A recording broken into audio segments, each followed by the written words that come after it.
Most healthy and tasty আলু কাবলি বানাতে লাগছে কাঁচা ছোলার সাথে নুন দিয়ে আলু দিয়ে আমি সেদ্ধ হতে দিয়ে দিলাম। তারপরে লাগছে শসা, গাজর, পেঁয়াজ, ধনেপাতা, লেবু। আর এই টমেটোগুলো কিন্তু আমার বাড়ির গাছে আর পিওরলি অর্গ্যানিক। আর প্রত্যেকটাকে ফাইনালি চপ করে নিলাম।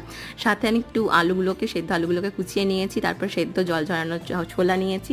আর এখানে যে মশলাটা ইউজ করছি এটার মধ্যে আছে জিরা, শুকনো লঙ্কা রোস্ট করে কোটানো, তারপর বিট নুন লাগছে।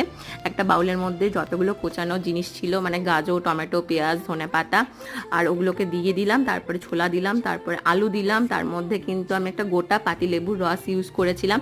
যার যেমন টক লাগবে বা নুন লাগবে বা মশলা লাগবে সেই রকমভাবে সে কিন্তু দিয়ে নিতে পারে। আমি এখানে কিন্তু মশলাটার মধ্যে 3টে শুকনো লঙ্কা ইউজ করেছিলাম আর জিরেটা ইউজ করেছিলাম 1-2 চামচ মতো। আর সেই রকম আমি ঝাল খেতে ভালোবাসি আর টকটা খেতেও ভালোবাসি আর নুনটা সেই রকমই ছিল।